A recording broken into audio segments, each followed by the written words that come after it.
కొండల వాడు వడ్డీ కాసుల వాడు కలియుగ వరదుడు కారుణ్యశీలుడు లక్ష్మీ సమేతుడు శ్రీ వెంకటేశ్వరుడు లక్ష్మీ సమేతుడు శ్రీ వెంకటేశ్వరుడు.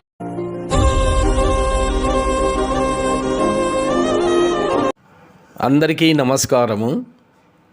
నేను ఇంతకుముందు తిరుమలకు సంబంధించి గోవిందుని ఆశీస్సులు అనే పార్ట్ 1 చెప్పినాను.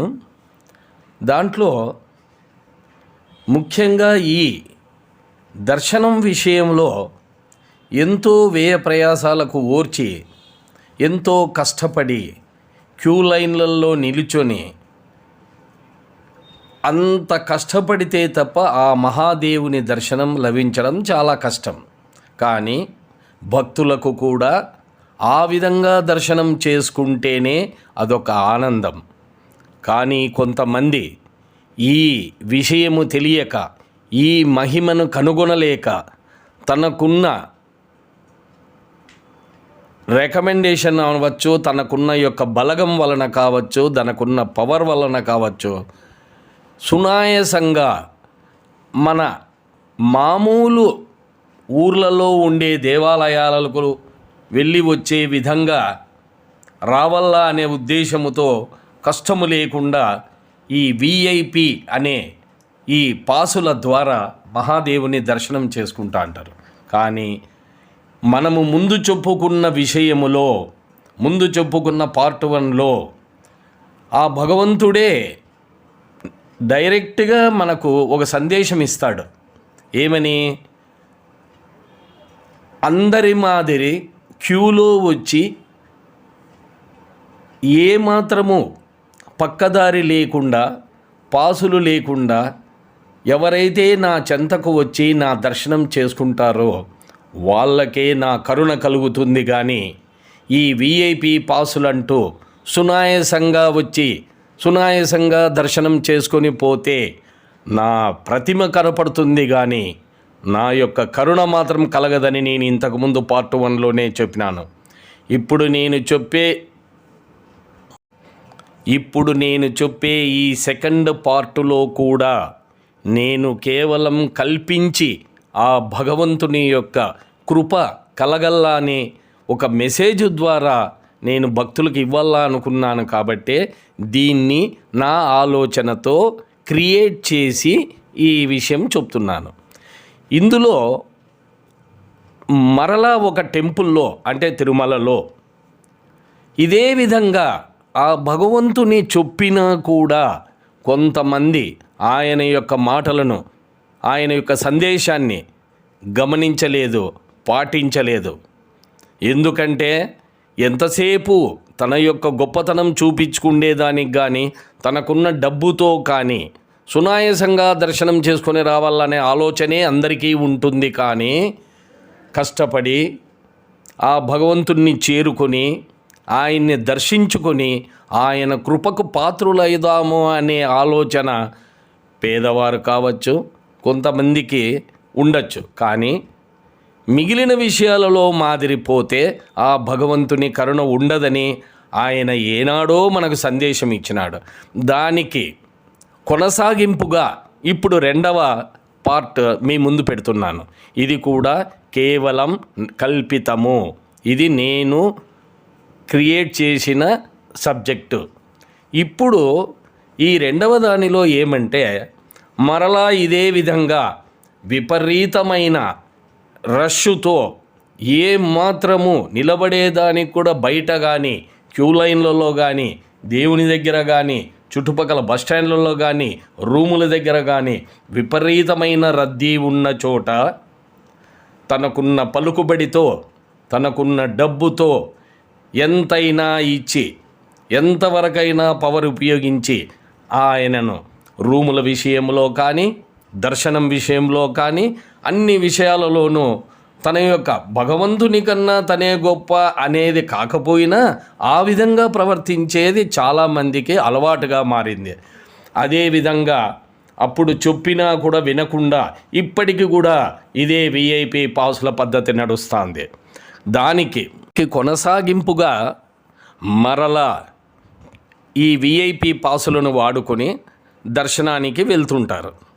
అదే టైంలో ఈ మహాదేవుడు ఆయన దగ్గర ఈ నారదుడు మాటలతో మాట్లాడుకుంటూ అడుగుతాడు, స్వామి, శ్రీమన్నారాయణుని భూలోకములో స్వర్గలోకముగా ఉండే తిరుమలను భక్తులు ఎంతో వ్యయ ప్రయాసాలకు ఓర్చి చూస్తుంటారు. కానీ కొంతమంది ఈ విధంగా తనకున్న అధికారముతో భగవంతుణ్ణి సూక్ష్మంగా చూసుకొని రావాలనే ఆలోచనలో ఉన్నారు. ఆయన ఇంతకుముందు సందేశం ఇచ్చినా కొంతమందిలో మార్పు రాలేదు. కావున దీనికి ఏమి చేస్తే ఇంకా దీని యొక్క ప్రభావం ఉంటుంది స్వామి అని అడగ్గా, అది ఆ నారాయణ్ణే అడుగుదాం రా పదాం అని చెప్పి ఆ శివుడు నారదుడు ఇద్దరు శ్రీమన్నారాయణుని దగ్గరికి వస్తారు. వచ్చి అడుగుతారు, స్వామి, నీవు ఇంతకుముందు ఇచ్చిన సందేశాన్ని చాలామంది పట్టించుకున్నట్టు లేదు. దీనికి కొంచెము బరువుగా, దీనికి కొంచెం గట్టిగా భక్తులకు సలహా ఇచ్చేటట్టుగా ఈసారికి మనం ఏదో ఒకటి చెయ్యాలా అని అడిగినప్పుడు దానికి నా మనసులో కూడా ఒక ఆలోచన ఉంది. అది ఇప్పుడు ఈ దినము, ఈ రష్లో, ఈ జన సంద్రంలో అది మనం ఒక్కసారి విఐపి పాసులకు ఎఫెక్ట్ చూపించాలనే ఉద్దేశంతో ఆ క్యూ లైన్ల దగ్గర వచ్చి స్వామి మారువేషాలతో స్వామి, శివుడు, నారదుడు ముగ్గురు అక్కడ వచ్చి నిల్చుంటారు. ఎక్కడ? ముఖద్వారములో ఆ శ్రీమన్నారాయణుని దర్శించుకునేదానికి పట్టు వస్త్రాలు ధరించి క్యూ లైన్లలో డైరెక్ట్గా ముఖద్వారం నుండి వెళ్తుంటారు. అప్పుడు స్వామి వీరికి ఇంతకుముందు చెప్పినా కూడా దీని మీద అంత ప్రభావం కనపడలేదు కాబట్టి ఇప్పుడు నేను చేసే ఈ పని వలన ప్రతి ఒక్కరిలోనూ మార్పు రావాలా, వస్తుంది అనే ఉద్దేశంతో ఈ విధంగా చేస్తున్నాను అని మహాదేవునికి శ్రీమన్నారాయణుడు చెప్తాడు. ఆ విధంగా క్యూలో వెళ్తున్న వారు గర్భాలయం దగ్గరకు వచ్చేటప్పటికి అటువైపు సామాన్య భక్తులు మామూలు వాళ్ళు క్యూలు నడుస్తుంటే ఇక్కడ వీళ్ళది డైరెక్ట్గా స్వామి దగ్గరికి ఈ క్యూ లైన్ నడుస్తూ ఉంటుంది. వాళ్ళు దర్శనం చేసుకుంటున్నారు, వీళ్ళు దర్శనం కానీ స్వామి అనుకున్నప్పటి నుండి విఐపి క్యూ లైన్లలో ఉండేవారికి భగవంతుని ప్రతిమ కనపడలేదు. కేవలము పరదా కప్పినట్టుగా, తన కళ్ళకు పొర కమ్మినట్టుగా అనిపించి కేవలము శూన్యంగా పరదా మీద చూసినట్టుగా కనపడుతున్నదే కానీ దేవుడు కనపడలేదు. ఒక్కసారిగా విఐపీలలో భక్తులలో ఆందోళన, అయ్యో స్వామి కనిపించడలేదు, స్వామి కనిపించడలేదు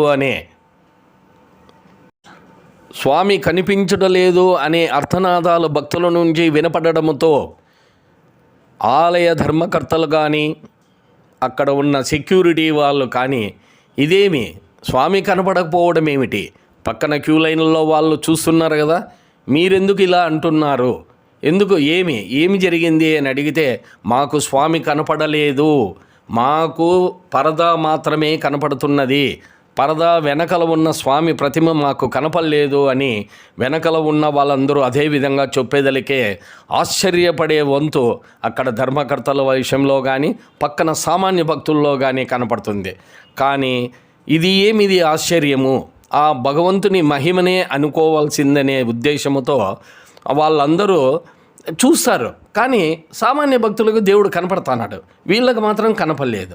ఇది వాళ్ళకు తెలియాలంటే భగవంతుని మహిమ చూపించినాడు అని ఈ కాలంలో చెప్పేకి వీలు లేదు. కాబట్టి ఉన్నట్టుండి భగవంతుని అంటే తిరుమలలో ఈ ప్రసార మాధ్యమాలు అంటే క్యూ లైన్లో ఉండే వాళ్ళకి సేద తీరేదానికి కొన్ని విషయాలు ప్రవచనాలు చెప్తాంటారు కదా. అప్పుడు ఒక మహానుభావుడు ఒక ప్రవచనంలో చెప్తా అంటాడు, భగవంతుని ఎప్పటికే కానీ మనకన్నా ఉన్నతమైన స్థానములో ఉండి మనకు ఎంతో మన యొక్క కష్ట నష్టాలను తను తీసుకుని మన యొక్క కోరికలను తీర్చేవాడు భగవంతుడుగా ఉండాలి. కానీ మనకున్న ధన బలముతో అధికార మదముతో భగవంతుణ్ణి ఈజీగా చూడాలనే మనస్తత్వం ఉన్న వాళ్ళకి భగవంతుడు కనిపించడు. కేవలము అతని ప్రతిమ కనపడినా అతని యొక్క దయా దాక్షిణ్యాలు మన మీద ప్రసరించవు. కావున ఎవరైనా కష్టపడి ధర్మంగా న్యాయబద్ధంగా అందరూ వచ్చే విధంగా అందరూ దర్శనం చేసుకునే విధంగా చేసుకుంటేనే ఆ మహాత్ముని యొక్క కరుణ దయా దాక్షిణ్యాలు మనకు కలుగుతాయి. కానీ మనకున్న ఇతర యొక్క అవసరాలను ఉపయోగించి ఆ భగవంతుని ప్రసన్నం చేసుకునేది ప్రయత్నం చేస్తే అది జరగదు. కనీసము ఇంతకుముందు చెప్పినప్పటికన్నా ఇప్పుడైనా చాలామంది ఈ రికమెండేషన్లు కానీ ఈ పాసుల వలన కానీ ఆయన దర్శనం చేసుకునేదానికి ఇష్టపడకండి. అందరి మాదిరి మీరు కూడా ఎంత గొప్పవారైనా సామాన్య భక్తుల వలె వచ్చి ఆయనను దర్శించుకుంటేనే ఆయన కరుణ మీకు కలుగుతుందని 1కి 10 సార్లు చెప్తున్నాను. దీంట్లో ఒకరు ఇద్దరు కాదు, అందరూ ఆచరించవలనని నేను మనస్ఫూర్తిగా కోరుకుంటూ ఆ భగవంతుని ఆశీస్సులు మీకందరికీ కలగాలని ప్రార్థిస్తూ ముగిస్తున్నాను. సెలవు. నమస్తే. భక్తులారా, నేను చెప్పిన ఈ విషయాన్ని ప్రతి ఒక్కరూ ఆలోచించి భగవంతుని ముందు మన కుప్పిగంతులు పనికిరావు. ఆయన యొక్క దయాదాక్షిణ్యం పొందాలంటే, ఆయన కరుణ మన కలగాలంటే మనము నిస్వార్థులై ఆయన దర్శనాన్ని చేసుకుంటేనే ఆయన కరుణ మనకు కలుగుతుందని 1కి 10 సార్లు చెప్పుతూ ముగిస్తున్నాను. దయచేసి నా యొక్క ఈ ఛానల్ను సబ్స్క్రైబ్ చేసి షేర్ చేసి లైక్ చేయండి. తరువాత ఇంకొక మంచి పార్టుతో మీ ముందుకు వస్తాను. అంతవరకు సెలవు. నమస్తే.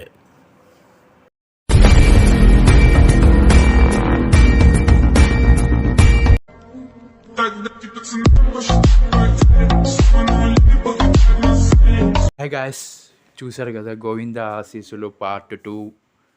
If you connect to this part 2, give it a big thumbs up and like, share and comment and let me know. And don't forget to hit the bell icon and subscribe to Swami Tambisetti channel. So guys, please subscribe the channel and please like, share and share with your friends, relatives, everyone.